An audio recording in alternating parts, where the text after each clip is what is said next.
বিধায়ক হৈ বিগত ৫টা বছৰে সমষ্টিৰ কি উন্নয়ন কৰিলে আশ্ৰাফুল হুছেইনে চেঙাৰ বৃহত্তৰ বহৰী অঞ্চলৰ চেনিমাৰীত খহনীয়াৰ সমস্যাৰ ভয়াৱহ ৰূপ খহনীয়াত শতাধিক গাঁও ইতিমধ্যে জাহ গৈছে ব্ৰহ্মপুত্ৰৰ বুকুত বছৰি ব্ৰহ্মপুত্ৰই খুঁটি সলনি কৰি অহাৰ ফলত ক্ৰমাগতভাৱে বিধ্বস্ত হৈ আহিছে জনজীৱন খহনীয়া ৰোধৰ ক্ষেত্ৰত যি ধৰণে বিধায়কৰ সহযোগিতা থাকিব লাগিছিল সেয়া নোপোৱাৰ অভিযোগ স্থানীয় ৰাইজৰ এটা সময়ত ফুলে ফলে জাতিস্কাৰ অঞ্চলটো আজিৰ তাৰিখত বান খহনীয়া বিধ্বস্ত অঞ্চললৈ পৰিণত হৈছে এই সন্দৰ্ভত আমাক সবিশেষ জনাব অনুপজ্যোতি নাথে এই মুহূৰ্তত মই উপস্থিত আছোঁ চেঙা সমষ্টিৰ বহৰী অঞ্চলৰ ঐতিহাসিক চেনিমাৰীত আৰু এই চেনিমাৰী অঞ্চলটোত মই কিহৰ বাবে উপস্থিত আছোঁ তাৰ প্ৰাক্ষণত মই এটা কথা ক'ব বিচাৰিছোঁ যে এই যিটো বৃহত্তৰ অঞ্চল এই অঞ্চলটোৰ মূল সমস্যা হৈছে গৰাখহনীয়াৰ সমস্যা যি সমস্যাৰ বাবে এই বৃহত্তৰ অঞ্চলটোৰ ৮০খনকৈ আজি পৰ্যন্ত ৮০খনকৈ গাঁও ব্ৰহ্মপুত্ৰত জাহ গ'ল গতিকে মই পৰিৱেশটো দেখুৱাব চেষ্টা কৰিম যে কেনেধৰণৰ আজিৰ তাৰিখতো যেতিয়া খৰালি সময়টো যি গৰাখহনীয়া সেই গৰাখহনীয়া অব্যাহত ৰাখিছে আৰু এনেধৰণেই ব্ৰহ্মপুত্ৰৰ যি কালৰূপী যি আচলতে ব্ৰহ্মপুত্ৰই যি ধাৰণ কৰে কালৰূপ আৰু সেই কালৰূপ ধাৰণ কৰাৰ ফলশ্ৰুতিত এনেধৰণে দেখা পোৱা গৈছে যে যিটো সমষ্টি আছে আৰু এই চেঙা সমষ্টিৰ এই বৃহত্তৰ অঞ্চলটোত এনেধৰণৰ যি সমস্যা বা গৰাখহনীয়াৰ সমস্যাই প্ৰতি বছৰে তেওঁলোকক বা স্থানীয় যিসকল লোক আছে হাজাৰ হাজাৰ যি বাসিন্দা আছে সেই বাসিন্দাসকলৰ যি জীৱন জীৱিকাৰ পথত আচলতে ব্যাঘাত জন্মে আৰু এই যি গৰাখহনীয়া এই গৰাখহনীয়া ৰোধৰ বাবে বা গৰাখহনীয়াৰ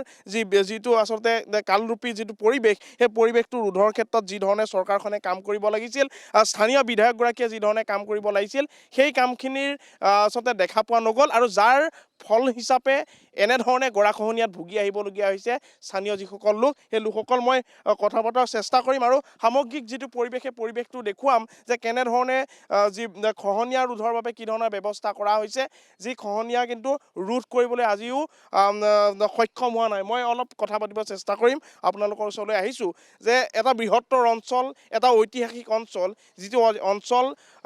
উদ্যান শস্যৰ নাম যি আচলতে উদ্যান শস্য সেই উদ্যান শস্যৰ বাবে বিখ্যাত এটা অঞ্চল যিটো কৃষি প্ৰধান এটা অঞ্চল সেই অঞ্চলটোত এনেধৰণৰ গৰাখহনীয়া সমস্যাই প্ৰতিটো বছৰে আপোনালোকক যথেষ্ট সমস্যাৰ সন্মুখীন কৰি আহিছে আৰু জীৱন জীৱিকাক লৈ আপোনালোকৰ সমস্যা হৈ আহিছে কি ক'ব আজি মই যেতিয়া সৰু আছিলোঁ যেতিয়া মই সৰু আছিলোঁ তেতিয়া ইয়াৰ পৰা কমচে কম ৫০-৬০ কিলোমিটাৰ দূৰত আছিল নদী আৰু কমপ্লিট আছিল এই কমপ্লিট এইখিনি ঠাই আছিল এটা পথাৰ এতিয়া আহি আহি আহি সেইখিনি গুচি যায়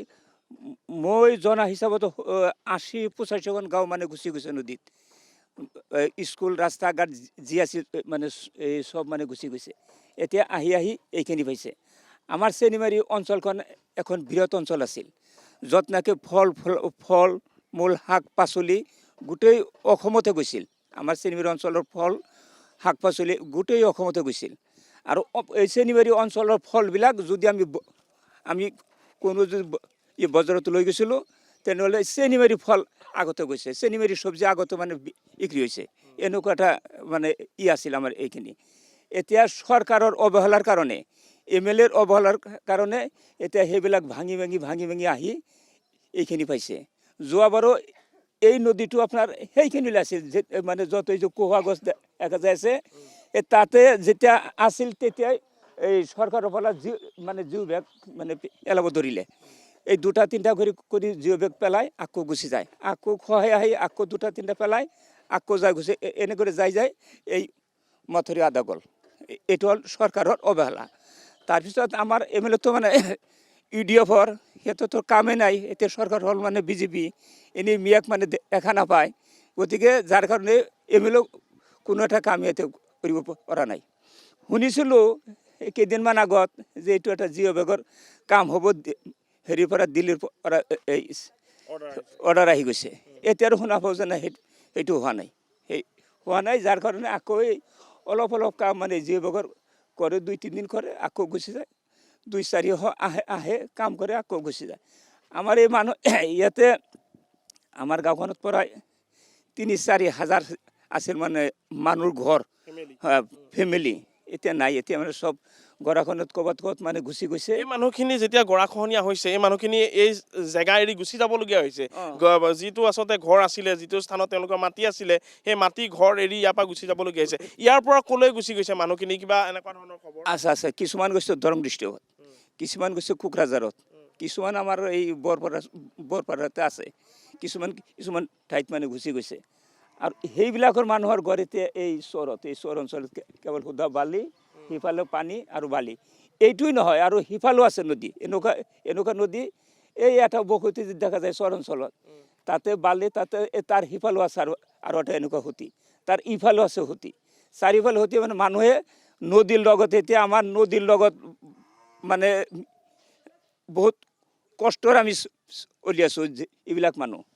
ইয়াতে মই এটা কথাই ক'ব বিচাৰিছোঁ যে যি সময়ত চৰকাৰখনে কৈ আহিছে যে নগাঁৱত ক'ৰ পৰা এইখিনি মানুহ আহিল বা অচিনাকি মানুহখিনি ক'ৰ পৰা আহিল মিয়া মানুহখিনি ধন্যবাদ জ্ঞাপন কৰিছোঁ আপোনাক অনুপ জ্যোতিনাথ।